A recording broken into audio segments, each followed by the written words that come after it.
Good afternoon, it's Friday. Okay, there we go.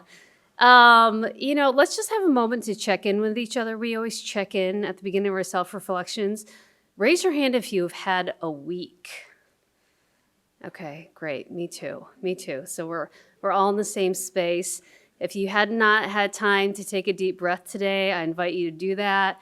If you have not thought about the sensation of your feet actually being attached to the ground, I invite you to go ahead and savor that sensation for a minute. And prepare yourselves to be in a space of receiving and listening and being poured into, because that's really what this hour is about. As I was thinking about my day, I thought, I can't wait till we get to alumni panel, because I am excited to hear from some of our alum about what they've been up to and to be poured into. And I think this is an opportunity for all of us to do that. So my name is Megan Radecki. I have the pleasure of serving as your director of the Hauenstein Center for Presidential Studies. And in a bit of a staff transition, I'm currently overseeing the CLA as well. And I want to welcome you all here this afternoon to our first Wheelhouse talk of the 24-25 season. So thank you all for being here.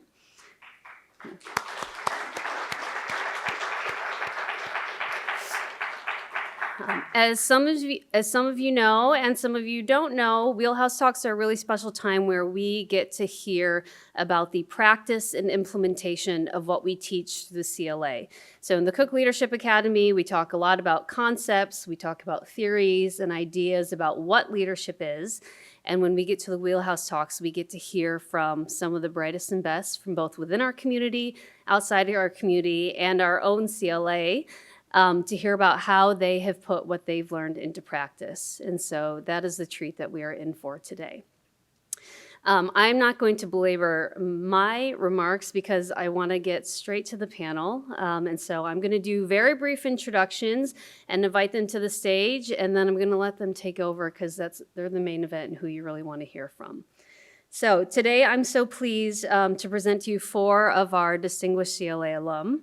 They include AJ Fossel, Executive Director of Community Food Club, Katie Beemer, the City Manager for the City of Fenville, Nate Gillespie, Senior Associate at OXO Investment Partners and also the founder of 616 Service, and last but certainly not least, Taylor Boyd, Director of Assessment and Professional Development at VAI.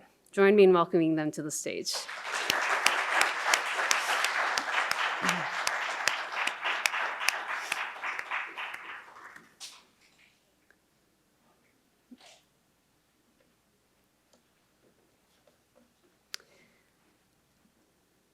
I believe Taylor's going to kick things off for us. We're going to chat for about an hour, and then I'll be back up here to give some concluding remarks. Thank you. Thanks, Bruce.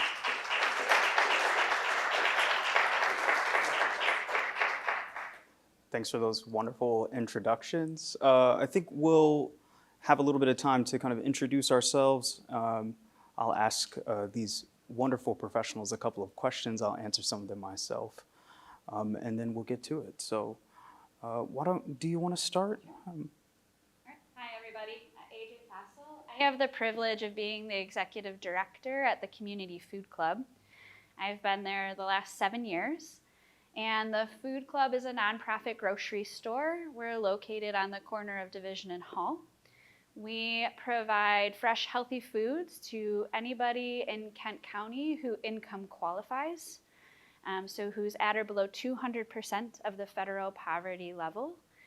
Our members pay a monthly fee to shop with us. Most pay $13 and in return get about a week's worth of groceries.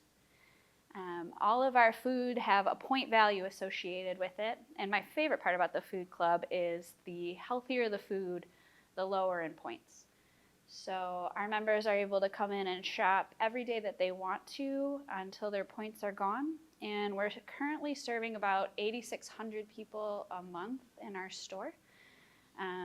But if you walk away with nothing else, just know that the Community Food Club is an innovative approach to food access that really focuses on dignity and choice for the folks that we serve. So, I'm Katie Beemer. I graduated from CLA in 2021 and then have been with the City of Fenville about almost 3 years now. City of Fenville is a really small, tiny town, home of the Goose Festival. as we were talking about backstage beforehand, which is this weekend. It's a really tiny little town, just about 2,000 residents. We're a very diverse community with about 50% Hispanic, 50% white, and 40% of our community actually does not speak English, very limited. And so that always comes with some unique challenges, right? But we're a full service city. We offer pretty much everything except electricity. And it's been really exciting to kind of grow with the community the last few years. Interested to hear more about the Goose Festival. Hi everybody, Nate Gillespie. I had the chance to talk with a lot of you about our 616 service group and the 616 service related projects you guys you worked on previously. So hopefully those went really well. If not, let me know and I will have some conversations with people. But yeah, so I graduated from the university in CLA in 2018. And since then have been by day employed in the investments world. So the mergers and acquisitions industry on the buy side for a private equity firm in town called Oxo Investment Partners. And that's a crazy job because basically every day is totally different. And my role within the firm is to find privately owned, typically family owned companies, sometimes other firms owned by other financial firms, or other companies owned by other financial firms, and assess whether or not they fit our investment criteria. We have a fund from a bunch of investors. They put money in the fund, and then it's our responsibility and fiduciary duty to invest that money at as high return as possible. So it's a job you got to take seriously, but it's also quite fun and educational. I'm more of an entrepreneurial personality, and it's a great way to see kind of how the world works, especially in the manufacturing and industrial sectors that aren't always widely understood. The people who make the little widgets on these chairs or wall panels or parts for your vehicle. It's stuff I didn't grow up knowing anything about. I am not an engineering mind, so every day I'm reminded how dumb I am in relationship to all the people that actually make this stuff. But it's a really cool gig. And again, as many of you know on the CLA side, helped start an organization called 616 Service with some good friends of mine. That was an outgrowth of a COVID response effort. When COVID had kind of died off, we were looking for a problem to solve and realized GR didn't need any more nonprofits as much as the existing nonprofits needed volunteers. And so we said, well, why don't a lot of people in like one of the most generous communities in the country, why do we still need volunteers? That doesn't make sense to us. So then we looked at the data and realized there was a real opportunity between what people were saying they were interested in terms of helping their communities and what they were actually doing. So our entire model is about making it easier to serve, breaking down barriers between Brooks over here wanting to go clean up a park but not knowing who to call. And we organize that whole thing for him so he can just show up and bring some friends and have a good time and make a difference locally, again, as many of you know. So I think that's it. And my name is Taylor Boyd. I currently serve as the Director of Assessment and Professional Development at the Van Andel Institute Graduate School. We have one singular PhD in cell and molecular biology. And my role as an administrator there is to kind of oversee the learning outcomes assessment in our classroom and the accreditation of the institution, just ensuring reporting to COE and things like that. We have to prove that our students are learning things in the classroom and in the laboratories.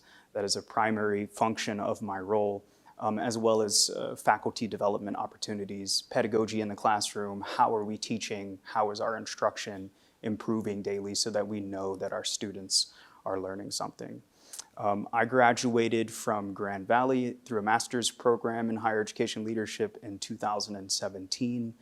That was the same year that I graduated from CLA. I am originally from Columbia, South Carolina, and I have lived in Grand Rapids for roughly 10 years now. But I did go to Appalachian State University. For some of you U of M fans out there, it's probably one of the main questions that I get. So I'm a little more used to the colder weather than your typical South Carolinian, but I really have enjoyed being here in Grand Rapids. It really is such a great community. And the surrounding areas as well. So maybe let's get started. Maybe one of you can just take this first question, kind of what encouraged you to apply to be a CLA fellow? And was there anything specific that you wanted to learn or develop as you were starting that application process? Sure. Nate, go ahead. I actually heard about CLA when I was in high school, so benefited from an almost CLA-like program in the East Lansing area where I grew up. And the main mentor leader of that program, when he heard I was going to Grand Valley, said, "You have to do the Cook Leadership Academy. It's like the most important thing you could ever do at Grand Valley." And I took that knowledge and forgot about it until my junior year. When I was at an H.W. Brands, I think he's actually coming back to the Ford, historian, author, really vibrant speaker. He'll just like pace around on stage and talk without notes for 2 hours, like a genius that he is. And I went up to get a book of his and signed, and I was, poor college student like many of you might be now at the time, and I was like, I don't have any money or way to pay for this. And Gleaves Whitney, who was the director of the Howenstein Center at the time, came up, paid for it, and said, "Hope you apply to the program," after we chatted for a little bit. So that was an application the next day sort of thing. I was lucky enough to get in, and everything I'd heard about the program proved true, which was you're going to be with a lot of people that are smarter than you and have different backgrounds and experiences, and you're going to be exposed to some really, really cool people and take advantage of that opportunity, build a network, create vibrant, real relationships that will sharpen you as a person, you can sharpen others, and then hopefully something comes out of it. And I mean, the 616 Service Project as an example, that wouldn't have happened without CLA. Half the people that were involved were either fellows that I was with that had stuck around town after graduation like I did, or there were people that I had the chance to meet into the community through said program. So, I'll take it. I was nominated, actually, I think by Dr. Alimo, who's here today. I was working on my master's in public administration at the time and working a full-time job. And I remember like the email coming across and I was like, do I need one more thing? But then I was like, yeah, it's free leadership training. So yes. So I was really fortunate enough to meet, I think, a really great group of people that as a working professional, also doing night school, I probably would never have gotten to come across. And there's still some fellows from my class that we connect in the community together. So one thing that I really took away from that too is just never like turn down the opportunity to network, but also to like further yourself or like learn more. So it was just a really great opportunity for me. Yeah, I think similarly to AJ that I was doing my master's here at Grand Valley, and that it also kind of afforded that opportunity to have those connections and things like that, that when you're doing evening classes in a master's program, you don't always get as much of. And I think that, again, the same thing that like, having the opportunity for free leadership training, for talking to people and being able to connect in that way, I think was really valuable. And I also, often think of conversations I had during CLA, or I also am still in touch with some of the CLA people, and it's great to have that. Yeah, sometimes when you're in those kind of singular programs, even in a master's program or something like that, you kind of get siloed a little bit. And an opportunity like CLA just gives you so many networking opportunities to really get to broaden and diversify your network. And those people are the people that you connect with, that you learn from. And frankly, I kind of understood more about varying job sectors as a result of being in CLA, right? You never really know about certain jobs until somebody's like, oh, I do this. And you're like, wow, that's a job, right? Or I'm studying to do this. And so the diversity within the program was extremely attractive to me as an individual, but also just broadening that network and kind of, for me, being an out-of-state student, someone who wasn't really connected to Grand Rapids, it was also an opportunity to learn about what this city is about, where am I at, what's actually going on, volunteer involvement opportunities to get to know where I am and to get more involved in the community that I'm a part of. So let's talk a little bit about your time as a fellow and kind of what experiences or opportunities being a fellow equipped you for after graduation, and kind of how those empowered you to be the leader that you are today. I'll go ahead. I took Jennifer Maxon's public speaking training. I don't remember the name of it. It Yeah, was like yeah. 10 years ago, guys. But to be able to sit all day with such an accomplished professional and receive that level of training, again, for free, is something that would have been completely out of my grasp. And it had a really profound impact on my work. So, you know, in an ED role, you are the figurehead, you're out and about in the community. Even just last night, we had a fundraiser and I had to talk in front of 100 people. And, you know, so it's learning those skills, but also take advantage of networking and practicing networking here. I still get nervous when I go into a networking situation, but still remembering some of those tricks and tips that I learned with CLA. You got to practice it, and there's no better time to do it amongst your peers and amongst people who know that you're practicing. So like no harm, no foul, you know. And I think that has just been such a huge gift for me as I continue to like do the nonprofit hustle. You know, we're out there trying to make connections and talk about something that I deeply love, and it was really profound to be able to practice that regularly. Yeah, I think for me, so like I said, I did the CLA in 2020, 2021. And so obviously that was a time of great change, right? I think, you know, we had a lot of maneuvering as a CLA group about, you know, switching from in-person to virtual to hybrid. And, you know, we spent a lot of time being very, switching all of our things. And I think one of the things that has kind of stuck with me about that is that, like, leadership, you never really know what situation you're going to find yourself in on any given day. You know, some days for me, leadership looks like, you know, trying to figure out leading a public meeting. Sometimes leadership looks like giving a speech. Sometimes leadership means working with employees to help them understand their job better. Sometimes it means getting goslings who are stuck in the train tracks. And, you know, for me, the leadership, it changes every single day. And so that lesson of like, okay, as long as you have the values and you have the same, like, you know what direction you want to go, it really doesn't matter what format it ends up taking. And you always kind of have to be ready for that change management. I don't know if there was really one thing that stood out. Everything you guys said resonates completely. I think what the CLA sets you up for, and to build off what you were saying, Katie, about kind of juggling a lot of different things, I think leaders naturally overcommit, and people who want to be doers naturally overcommit. And I think what the CLA taught me was, how do you prioritize that? Some of that was good mentorship. One of my mentors, who I've stayed decently close with through today, helped navigate some waters after graduation related to that, in terms of how do you pick and choose your battles in life, right? What's important. And if there's a common factor amongst leaders I look up to and respect, it's like they always know what needs to be done right now. And I think CLA was a really formative experience in building that sort of mental construct, getting to learn from how different people do things and kind of figuring that out for yourself. Because how many of you feel overextended like all the time? Show of hands? Okay, see, exactly.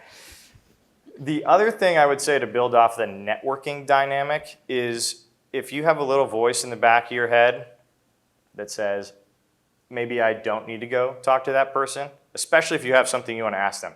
Normally speakers, but really anyone, always do it. Like, just do it every single time. I was like the shyest kid going into high school, and my mom would like just shove me into stuff and say, you just start flexing that muscle. You never know when you're going to need it. And personally, CLA was, I think you guys probably could attest to this, but it's an incredible, like, unlike anything else at GV, an incredible door-opening opportunity. And you get exposed to things most of your fellow classmates don't. And if you start building that, even if you don't have anything to talk to the speaker about, just go thank them for their time and get used to being a little bit uncomfortable. That's huge. That has helped me so much in life in creating these sort of little serendipitous moments where you may say something that sticks with someone else. Like, I was in DC last week. There was a conference. There was a lord, a baron from England who came over, and I was like, that's above my pay grade, but I want to go talk to him. And I went up and chatted with him, and I was the last person in line, and he's like, let's just go keep talking and have some drinks in the bar. And we talked for like 3 hours that night. Now we're buddies, as much one as can be a buddy with a baron. But right? Like that wouldn't have happened if I didn't convince myself that even though I didn't have some specific reason to go talk to this person, to go chat with them. So I would say if you aren't doing that every chance you can, you're selling yourself short, and that's a wonderful opportunity you have with the program. Yeah, and the program teaches you those kinds of, forcefully sometimes, those uncomfortable interactions, right? Having to go up and speak to someone that you might not know and getting to know them. I got the chair of my master's thesis that way. Similar situation at a conference, last person in line, just, hey, I really love you. Can you help me with some of my academic research? And we start doing that. I would say for my experience, not only in CLA, having to run from event to event or being a grad student and things like that, but someone once recently told me kind of yes equals no. And some of you might have heard that phrase before, but basically what it means is every time that you say yes to something, you have to say no to something else, right? And we're talking about kind of overextending yourself. And the reality is that as you become a leader and as you grow as a leader, people will see that inevitably and they kind of start to tug and pull on you a little bit here and there, right? Come do this, here's a volunteer opportunity. Or you find yourself in a conversation where someone says, well, why don't you help me with this? Or can you review this document? Whatever that may be. But every time that you say yes to an opportunity, you also have to say no to something at the same time, right? And that doesn't necessarily mean that I said yes to CLA, so I have to say no to, the business club or whatever that is. That might mean sacrificing some time in the evening when you're watching your favorite show, or sacrificing time with friends or family. But saying yes to something always has to come with giving up time or energy or space for something else. So remember that the next time that you're thinking about committing to something, right? This idea of yes equals no. And I think that the CLA is a great opportunity to understand and reinforce those types of principles. I like this next question. When did you first see yourself as a leader? This was something I had to ponder on a little bit. Like, I don't even now, like, do I even do that currently? Do I see myself as a leader? But can you think about maybe a defining moment in your life, professional, personal, where you started to kind of see yourself in this leadership role, leadership capacity?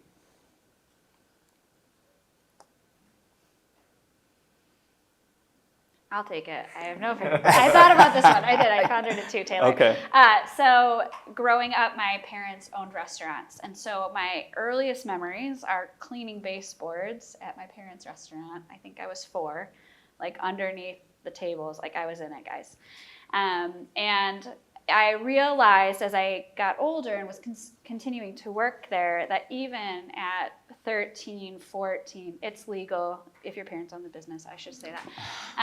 It's legal that I was always looked to because I was the owner's kid.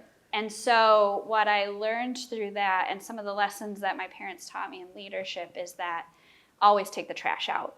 And so, my parents were doing that work right next to our entry-level staff. And so it's really been a lesson I think I've carried with me as well. I always want to make sure that my team knows that I can do all of those tasks, very willing to do it, because I think that is what builds trust in a team. And I think you're never above the grossest task. If you are the leader, if you're the one out front, I think it's just something that's really important, is to show people that you're willing to do whatever your organization needs you to do. So it was just a really good early lesson in what leaders look like. I think similarly to you, I feel like my leadership journey probably started as a child, and I think some of my earliest memories as well are my parents were always in leadership roles. And I remember following my dad around, and he would be like, now, when this situation comes up with an employee, here's what we do. And he would kind of narrate what he was doing throughout the day. And I think that's something that all of my great mentors have done for me, is that they would just, not even so much answering questions or things like that, but that they would just kind of like sit and let me watch and kind of narrate what they were doing and saying like, this is how I would handle this situation. This is how I would handle this situation.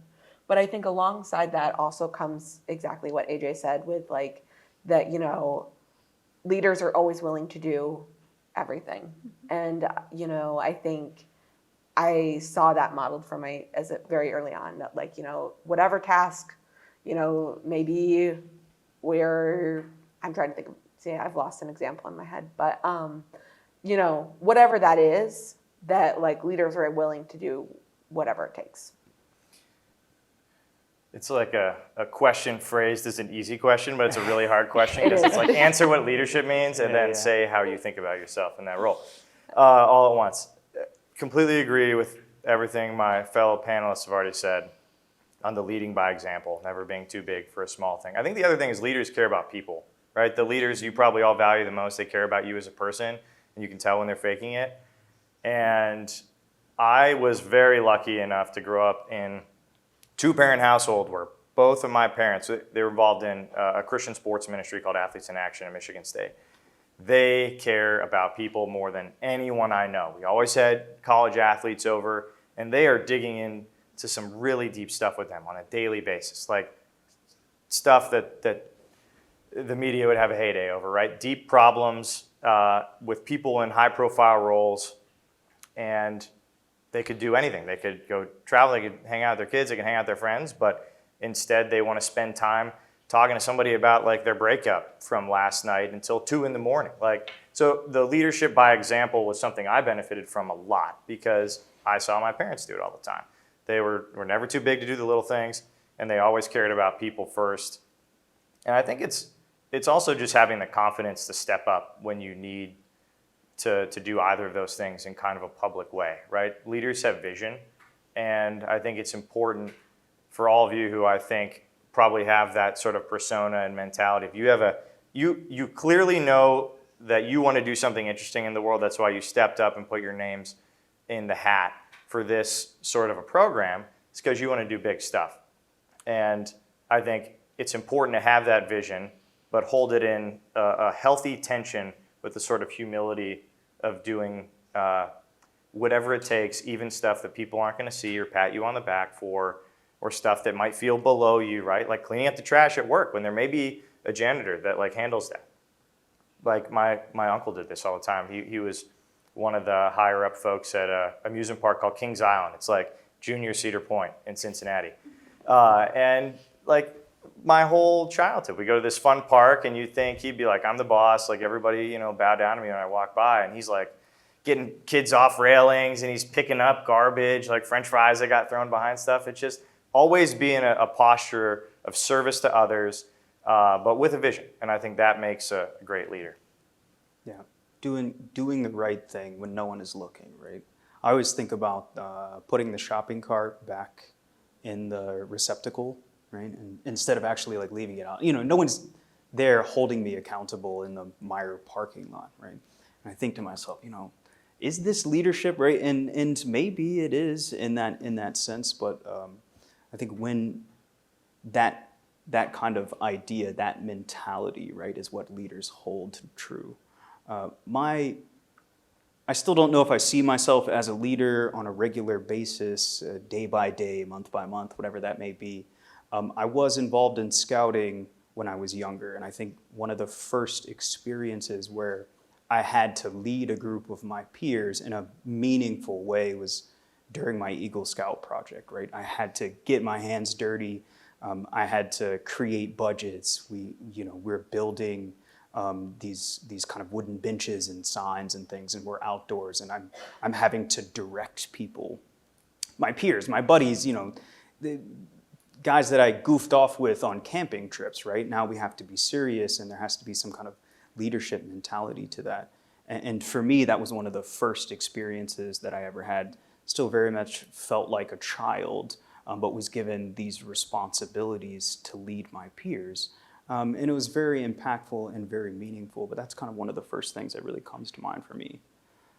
So something that I forgot to ask at the beginning is, what have we been up to since graduation? Maybe we'll come back and then we'll get into some some team-related aspects, team leadership, teams that you've led, but what have we been up to since graduation, and or what are you currently passionate about? Let's give, some personal aspect to our panel today.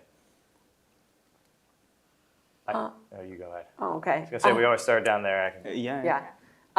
So like I said, I kind of went right from my master's program into city management, which was kind of considered, I think, I don't know, it sounds more insane the more people I talk to about it. Like, they're like, what, I mean, you just jumped right in. And so have really been pretty continuously serving in that role. And I'm really passionate, I think, about advocating for local government and advocating especially for trust in local government and how can we increase trust in our institutions. I think this was probably heavily influenced by CLA and definitely Gleaves, who I mentioned already. But I would say my like doing things passions fit within the sort of triangle of good. At least that's how I call it in a poorly branded way. And that's the way you as a person or as a community functions well. So one point of the triangle is economics, a thriving business community, jobs, opportunity, enough money to go around to pay the bills and hopefully have some fun. And then the sphere of government, so public service, actual governing, not the political noise that we're all so horribly tired of at this point in the cycle, but people who, like Katie, say, I'm going to make sure this place has the right constructs and constraints placed upon it to thrive and to make sure there are good paying jobs in a thriving business economy. And then the third leg of the stool also being present, which I believe is like the philanthropic or service sector. So the spaces where government isn't going to solve our problems or may do a really, really poor job of it, and where business isn't going to, in a for-profit setting, basically take care of all the issues. So this is where nonprofits rise up, like the incredible organization Community Food Club, where AJ leads and one of my good friends works. And so for me, what I'm passionate about and what I've been doing aligns pretty proactively. My day job is in the business world. We make investments in companies. We want to make them grow and therefore hire more people so they continue to grow more. And this virtuous cycle of growth. Doesn't always happen like that, but that's the goal, right?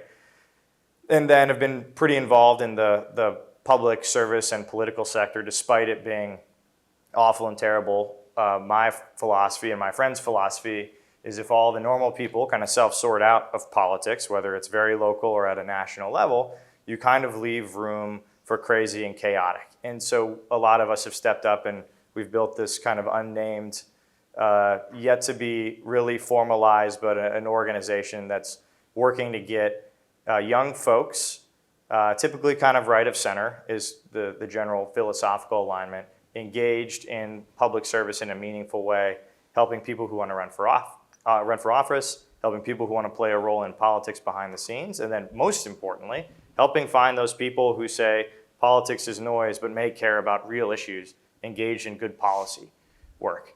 And so that's a passion. I think you need good people leading like Katie to create a good system. But neither of those, the economic or the political, are going to be perfect. And this is where the nonprofit sector comes up and why a lot of us built the 616 service organization. We said a community thrives and you get a lot of purpose from serving your fellow citizen, right? And there are real problems out there, and most of them, I would argue, could probably be solved, maybe a little help on the policy side from government, but a lot of us on a very local level banding together and coming up with solutions.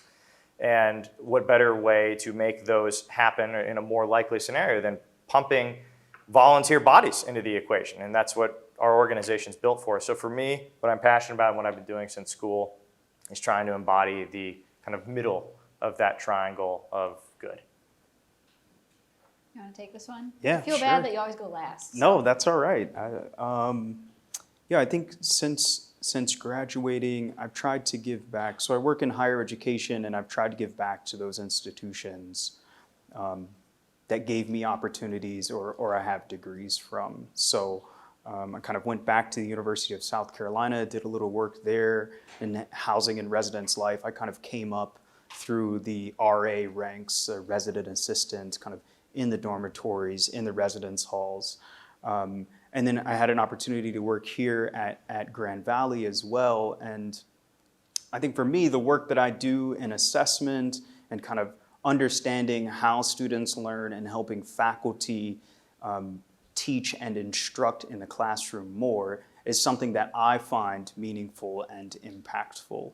I think on a personal note, kind of after graduating, I grew up in a family that embodied volunteering. It was very important for my parents to show me and to get me out into volunteering experiences. And so I started to kind of in grad school and just beyond volunteer and do some work in umpiring and basketball officiating. And so I did some of that in Allendale's Little League and do some work with the YMCA as well, and now do some MHSAA, some high school baseball things in that regard. So that kind of keeps me on the field, right, as I continue to get a little bit older and can't really kind of hang anymore. Maybe I found an opportunity to still like put the cleats on and kind of get dirty and come home and, you know, tell my wife like, yeah, I still got it kind of thing, right? So anyways. So I'm 10 years removed from CLA, and so in that time, I was originally working at St. Alphonsus Church doing their social justice programming, running a food pantry, running a Christmas store that sells, you know, gifts at 10% of their retail value to folks, and then just had this most incredible opportunity at the food club come up and have spent 7 years there. I think something that I am really, really passionate about is certainly food insecurity. I will talk all day long until I'm blue in the face about that. But the more that I do this work, I think it really is more about giving voice to those in our community that have lived experience in poverty and helping empower them to be that voice in the community of what they need. Because what we see every day at the food club is that people actually know what they want to eat, and we shouldn't try and give them a box of food and tell them go and be happy. You know, the people that are at the food club are some of the most amazing, generous, wonderful people I've had the opportunity to know. And their voice deserves to be heard. It deserves to be heard in how we do philanthropy, back to what Nate was talking about. But they also deserve a voice in our government and in how some of these laws and some of the social services are provided to them as well. And I would say probably within the last year or so, I've been on a real quest of doing some advocacy work that brings those folks to the table and brings perspective to not only our local government officials, but also at the state level as well. There's a lot of folks who do not have a voice around the table, and I think very strongly that they should. And so what's a good way that we can do that? How do we put equity into our day-to-day work? And for me, it's really about listening to the folks that I'm working with and helping them to do that well. Great. I'm going to shift us now a little more towards teamwork, team relations, leadership within teams, and maybe we can share some of our experiences with like a team that we have led or worked with or worked on, that, you know, and how was that impactful for you, either positively or negatively? So who wants to tackle that one first? Oh, I'll take it. I'm like so ready. I'm ready. Okay. Yeah, I feel like you have like some notes in your head. Did you see like the eyes? Yeah, you're just like thinking about. Yeah, okay. Yeah. So at the food club, we are a team of, we're up to 12 now, which is really exciting, and we are a very, very diverse group of individuals, and that's one of the things that I love. It's also one of the things that makes my job really challenging. So the team right now, over half of them are bilingual in English and Spanish, and 6 of them are native Spanish speakers. And so, and some who have immigrated to America. So it was one of the greatest lessons for me in learning that not all cultures work the same, and yet are still really beautiful, and that we have to take the time to invest in each other, to understand kind of where we're coming from. And so I will say that I'm just gonna call it out, like DE&I is hard. It's super hard to like really dive in and invest in the time to get to know why people are thinking differently than you, especially when you're in a position of leadership, right? I could come in and just be like, this is how we're gonna do it. But to be honest, I think that the things that we've been able to achieve at the food club have come because we as a team sit around the table and talk together about how do we do this work better and how do we do it and again in a way that's really equitable for folks who are coming from very diverse backgrounds. I would also say I have kind of I was thinking of like my leadership lessons or what I've learned over the years, and I think the most important thing is that I've never been afraid to say I don't know, and I've never been afraid to say I need help. And I think that that has really profoundly impacted the work that I've been able to do. Never ever be afraid to say to your mentor, to your other teammates, to your boss, like I don't know and I need help.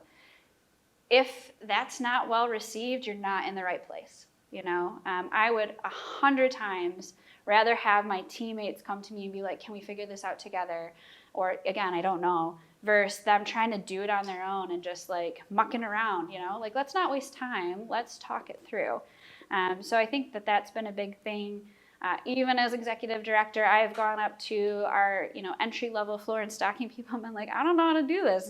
Can we like work it out?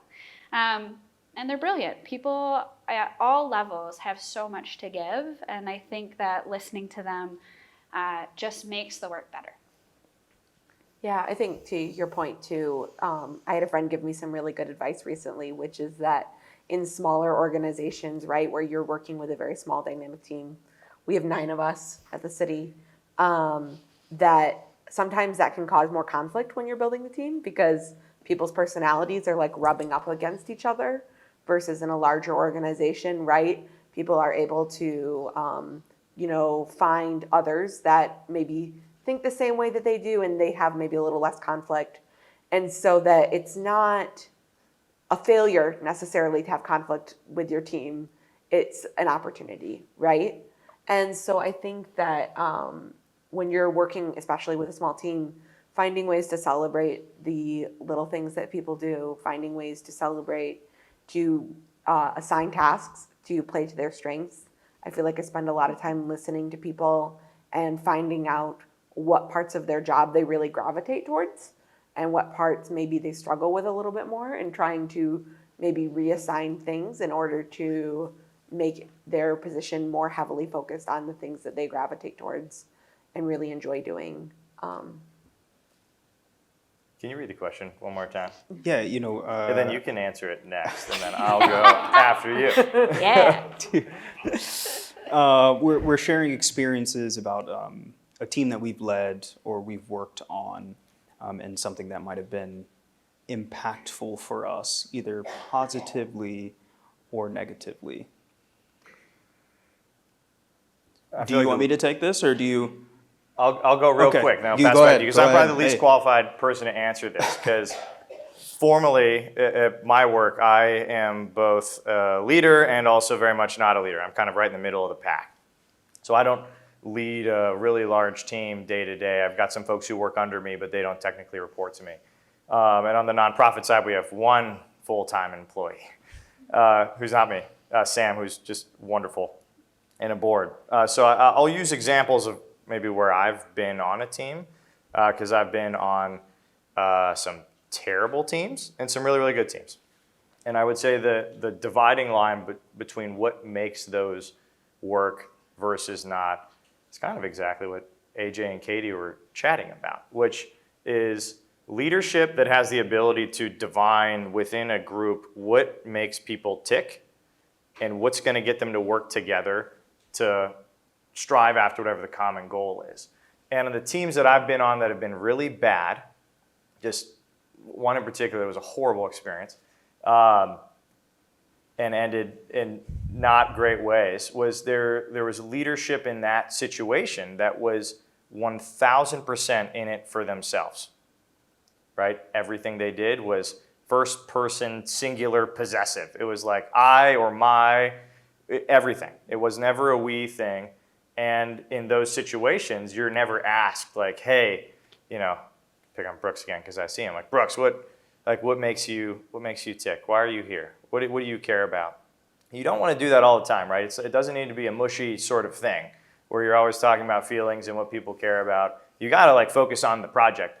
But if you don't understand your team, it could go sideways. And if it becomes very clear that the only purpose of the team is to kind of promote one person and goals that aren't aligned, and it can get very toxic very quickly.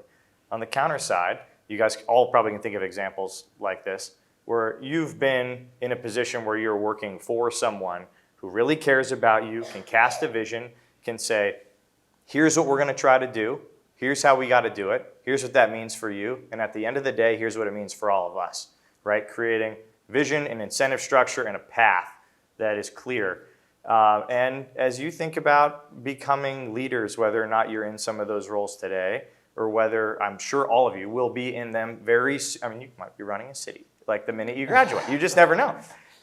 When you do remember the good leaders you've worked for and try to embody them, because I think in my few little stabs of being in a leadership role thus far, I've tried to mirror that. And if you don't enter that humbly and understand that it takes a while to become a good leader and to actually live out those characteristics of people you'd want to work for, you're going to fall on your face. So always keep in mind what those characteristics are and try to take a humble approach to leadership, because AJ can attest to this, right? She's been leading an organization. She was speaking to some of the challenges. It's much harder than it looks. It looks super sexy and fun, like, oh, you get to lead the charge. You're the one at the end of the day that's in charge. The buck stops with you, right? So take that seriously, but I think it's a rewarding goal. Our conversation here kind of reminds me of James McGregor Burns, kind of this foundational leadership theorist, talked about transactional leadership and transformational leadership.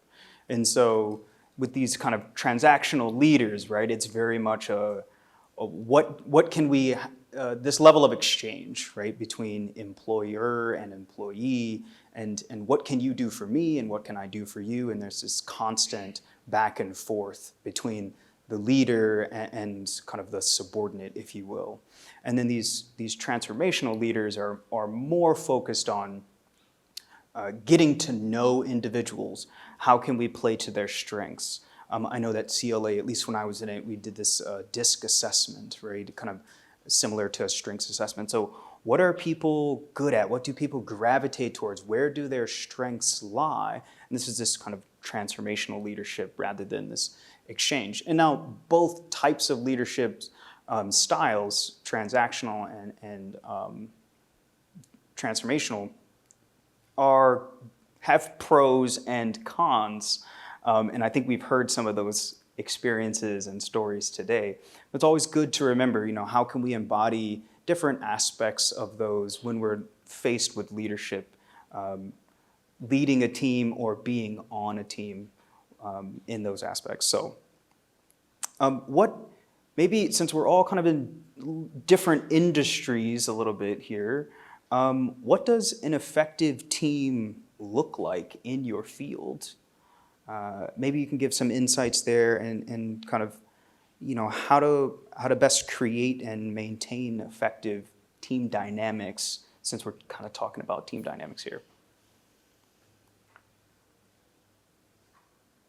I think for us, an effective team really looks like people who share a common vision, right? And so when I first started, one of the things that kind of struck me about our community was I started by doing interviews, right?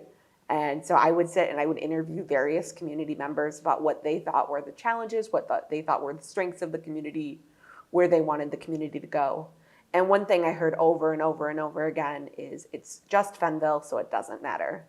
And they would say like these horrible things that had happened, and they'd be like, but it's just Fenville, so nobody cares. And I think one of the things that we spent a lot of time doing is that we spent a lot of time going, nope, we're not going to say just Fenville anymore, right? We're Fenville, and that's important. And that comes with community values, and that comes with a common community goal, and we have a vision that we're working together to do. And so for us, building an effective team really looked and started with that vision. But then building an effective team also included a lot of bringing other people on board. So often in government, right, we have this thing, and we even have an acronym for it, the STP, the same 10 people. And it's this idea that only the same 10 people do everything in government. And so a lot of what we've been doing about effective team building is bringing in more people. And now I feel like I have the same 30 people, which is like, I think, an improvement. But, as we continue to get more and more people who buy into that vision and who want to help the community, I think one of the best examples I have of this is our planning commission. And for those of you who don't know, a planning commission, they do a lot of like housing related things. They do capital improvement planning, a lot of those important things about casting the vision for what they want the community to look like in the next 20 years. And when I first started, we were doing something called our master plan, which is done every 5 years. And the master plan is like this master document of like, what do we want transportation to look like and housing and all of these things.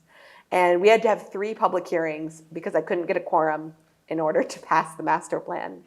And it ended up being that then we just kind of started recruiting people and saying, hey, you feel passionate about this vision for Fenville, come be on the planning commission.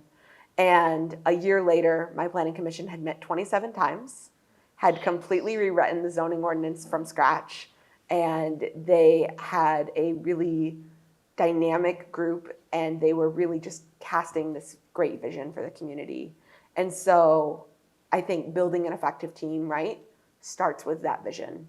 My first week there, I tried to get my city commission to like commit to some value statements, and they weren't ready for that yet. And we had to come back like 3 months later and do that once they were a little bit more ready. And I think one of the lessons from that for me is that really the reason they couldn't do that is because they didn't have a vision of who they wanted to be. So we had to completely rework, what do you want to look like as a community, before we were able to go back and identify those values.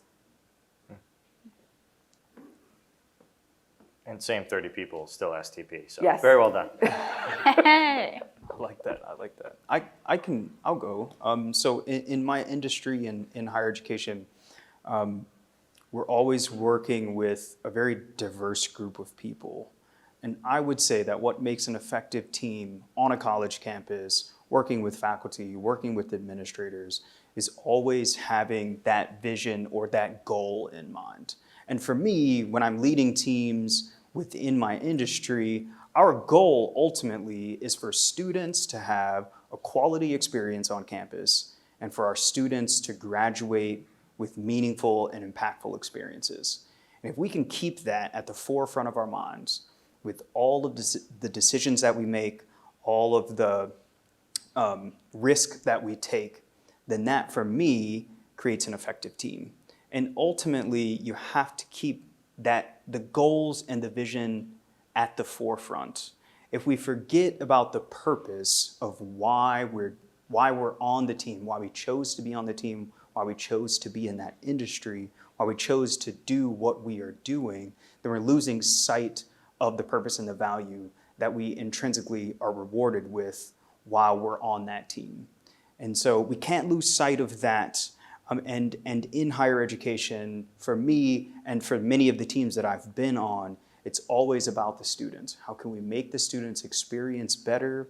And frankly, sometimes in those instances, how can we defend and fight for our students at the same time, right? Because in higher education, without students, we don't have jobs. I mean, the reality is that if students don't come to our institutions, my job is meaningless. And student learning in the classroom doesn't exist if students aren't, in fact, in the classroom. And so those are the things that I try to instill in the teams that I'm on, the teams that I lead, the teams that I'm a part of in my industry. I'll go really quick. In the investments world, everything is way more intense than it needs to be. I came in hot from we're going to close a deal on Monday, then we're going to close it today, and I'm not involved in this thing, but everyone in the office is running around, and I was plugging in and helping out. The pace of let's call it like a $50 million transaction, everybody wants to get paid like tomorrow, and there's a bunch of people involved in that make money at closing, right? Somebody's selling a company. If you buy the company, they want to close as fast as possible because they're going to take that $50 million and they're going to go down to Aruba for a very long time.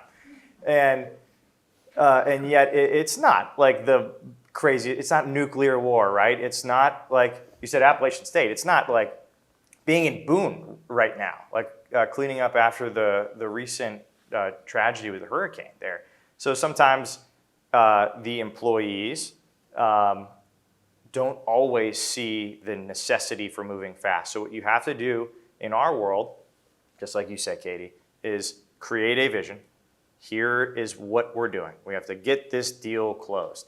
What is that going to take? That's going to take a lot of people not sleeping for a very long time and be stressed and have to do all this crazy stuff. Because if you get like one little wire wrong on a flow of funds, or if you get, you miss something in an industry report that says the world's going to end tomorrow for this industry, and then you buy the company, and then the world ends tomorrow for that industry, and you weren't responsible for that. It's a big deal. So it's like herding cats from a management side, but if you don't set the clear and common goal of here's what we're doing, here's why we're doing it, and here's what everybody, the division of labor, looks like, and everybody understands intimately their role in that process, it's going to get messed up, and it's going to result in people throwing chairs across the room. Not literally, but if you don't set that sort of clear expectation on process management, everything kind of falls apart. So from a just execution side, that's what you need. But you also have to have the cultural piece, right? Because if the team isn't bought into the mission, when you say, hey, we got to move fast on this one thing, people might do it to start, but over a while they kind of get more lackadaisical. So a team that thrives, which I think was the original question, is like, how does a great team work in your industry? Everybody knows the goal, they're incentivized to achieve the goal, and they're constantly checking in with each other in a clear path of communication to make sure dumb little things don't go wrong and then everything gets off course. I think when I think a lot about team building, I think there have to be people around the table that think differently than you. It is really easy to build a team of people that look just like you, think just like you. You will not be as successful. And that is hard. Again, it's hard work to like come and sit with people that have just completely different experiences from you. And yeah, I think that is one of the main reasons that the food club has been able to do what it's done in the last 10 years. I also think as the leader, yes, make the vision clear, but then take a step back and understand how other people see the vision and what's their motivation. I work with people that are there for a paycheck. That's what they're there for. The food club is my like living, breathing, like my husband calls it his fourth stepchild. Like, that it is my great passion.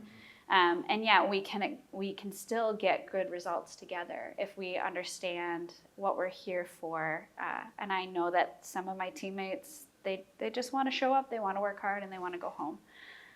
The other thing I think is it is very much up to the leader to set the tone. So if you go into a day and you're panicking, odds are that the team around you is going to do the same. So it is just always recognizing that you are the temperature often within the team, and then building leaders around you that can also help you. And the last and final thing I think that I would say is I think a really great team is really authentic. We don't have to be perfect every time. One of my other leadership lessons that I've really thought through a lot is really being able to say I was wrong. That is, I think, the key of a really good leader. I have gone to my teammates at all levels and said, hey, I really messed up here. Can we start again? Can we try again? Can you help me with this? Because then the team will trust you, and they will know, again, if you're really willing to share what you're dealing with or what your thought process is, it just is building a really solid foundation I think teams achieve the best when they trust one another. So, and it is so hard, right, to say you're wrong. But I think that a lot of really great things have happened within my team building because I'm not afraid to do that. Yeah, this is really great. I think we've heard authenticity, vulnerability, setting goals, being authentic. These are some of the takeaways from this great panel that we can think about when we think about leadership. And leadership really comes down to, I mean, it could be leading that group project in a class, or it could be being a leader in CLA. But to remember these kinds of principles that we've been discussing today is really important. So I just want to thank all of you for being here, and I'm going to kind of hand it over to Megan to give us a little outro here. So, Friends, let's thank the panel.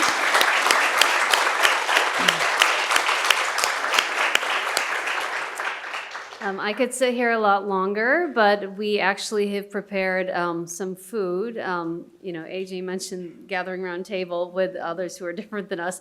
We have the opportunity for you to practice that all right after this. So please, I know we didn't get to Q&A here, but you're going to have plenty of time to be out in the exhibition hall to chat with others. You were challenged tonight to go ask the question, to start a conversation. To find out what others might know that you've not yet learned. So I encourage you to do that and enjoy the rest of your evening. For the CLA fellow candidates, I want to remind you to keep an eye on Blackboard. We have a couple events coming up in the next couple weeks, self-reflection, some extra opportunities that are coming. So I want to make sure you don't miss out on those. So be on the lookout for Blackboard notes. And if you need anything in the meantime, you know where to find us. But again, to our community members who joined us, staff and faculty and other friends of the Hallenstein Center, and again to our panelists, thank you all for being here. Please enjoy the reception and have a great weekend.